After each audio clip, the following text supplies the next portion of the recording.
महुआ टोली में रहने वाले पिंकू, राजू और गुरु की दोस्ती बड़ी प्रसिद्ध थी, और होती भी क्यों ना, आखिर इतनी गहरी मित्रता जो थी उनमें।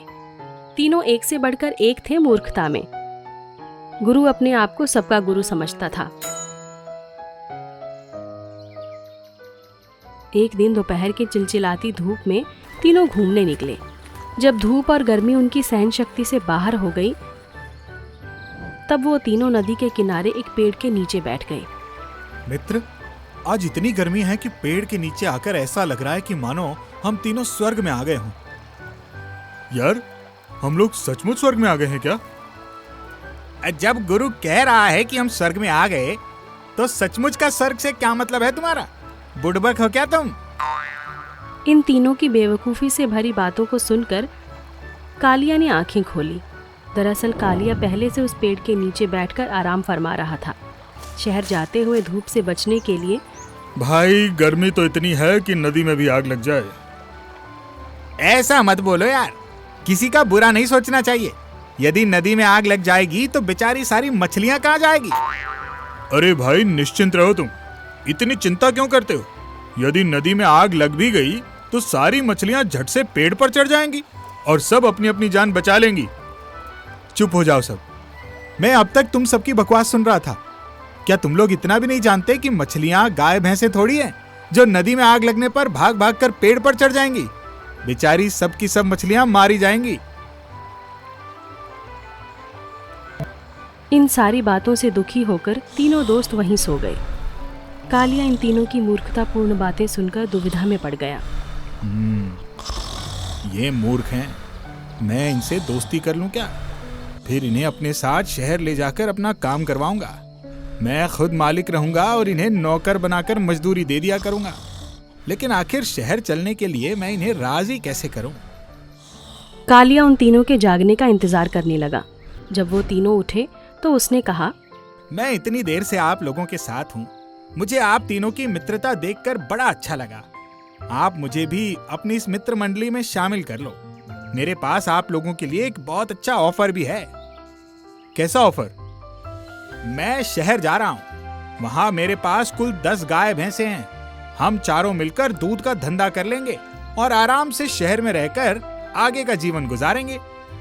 तुम्हारा आइडिया तो बहुत अच्छा है, हम चलेंगे तुम्हारे साथ। लेकिन तुम नए हो दोस्त, हम तुम पर विश्वास कैसे करें? आप जैसे सीधे साधे लोगों को मैं अपनी दोस्ती का विश्वास कैसे दिलाऊं? थोड़ा सोचकर कालिया अपना सारा सामान और पैसे उन तीनों को देख कहता है, मैं अपना सब कुछ आप लोगों को दे दिया हूं। अब मैं आप लोगों पर इतना भरोसा कर रहा हूं, तो थोड़ा सा आप लोग भी मुझ पर भरोसा कर लीजिए। सुनो यार, ये तो बहुत अच्छा मौका है। हम तीनों को शहर की अच्छी जिंदगी के साथ साथ काम करने का मौका भी मिलेगा।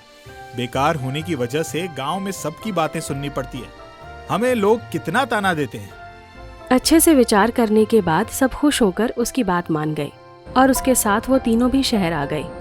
गुरु, राजू और पिंकू पहली बार शहर आए थे। उनके लिए सब कुछ नया था। उन लोगों को शहर रास आ गया।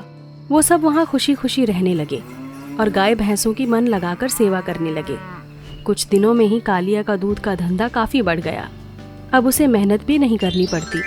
अब वो सिर्फ हिसाब किताब देखता और कस्टमर को डील करता था।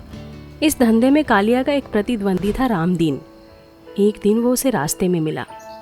और क्या हाल है रामदीन? हाल तो आपके देखने लायक है भाई। बड़ी तरक्की कर रहे हो आजकल।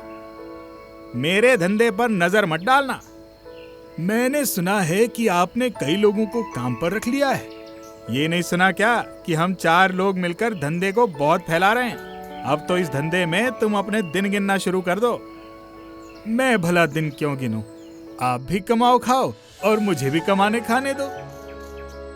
कालिया और रामदीन दोनों जब मिलते तो ऐसे ही बातें करते।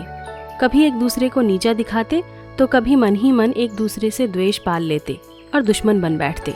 इसी तरह दोनों की जिंदगी और धंधा चल रहा था। पर वो कहते हैं ना कि खुशियों की ज्यादा उम्र नहीं होती।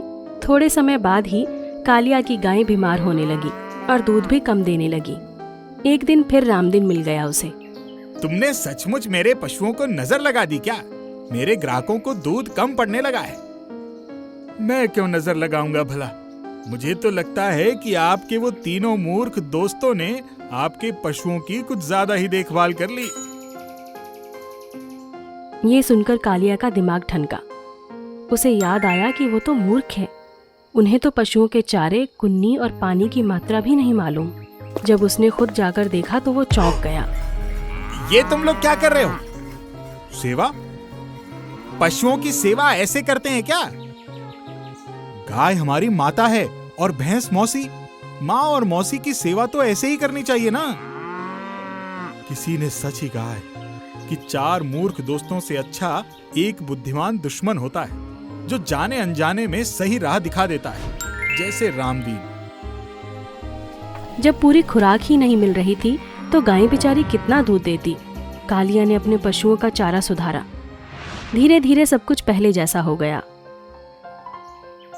कालिया अपने मूर्ख दोस्तों पर कड़ी नजर रखने लगा और अपनी निगरानी में उन लोगों से काम करवाने लगा। रामदीन की दी एक सलाह से अब सब कुछ ठीक हो गया था। कालिया ने मन ही मन रामदीन को धन्यवाद दिया।